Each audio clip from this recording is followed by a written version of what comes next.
In 480 BCE, Xerxes I, king of Persia, stood atop the cliffs overlooking the Hellespont. Furious at the storms that destroyed the bridges his engineers built across the strait, he ordered his servants to lash the waters with whips, declaring the sea itself had dared to defy him. His generals looked on in disbelief, but Xerxes' fury was relentless. He summoned carpenters and soldiers, commanding them to rebuild the pontoon bridges, insisting that nothing, not wind nor wave, could stop his army's march to Greece. Once the bridges were completed, Xerxes inspected them personally.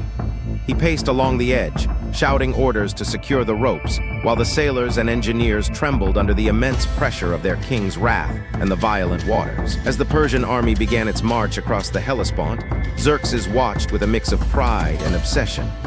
He believed the gods themselves should bow before his empire, and he commanded that any obstacle, human or natural, must be crushed beneath Persian will. Legend says that even as the army advanced, Xerxes continued to punish the sea daily, sending slaves to whip the waves and chain them as if they were defiant subjects, symbolizing his unyielding ambition and absolute power. Despite these displays of might, the invasion would face fierce resistance from the Greeks at Thermopylae and Salamis, testing Xerxes' pride and forcing him to witness that even a king with absolute power could be challenged by courage and strategy. Xerxes' whipping of the Hellespont became a tale whispered through the ages, a story of a king who dared to command nature itself, and of an empire whose ambition met the limits of both men and gods. Subscribe to the channel to uncover more legendary events from history.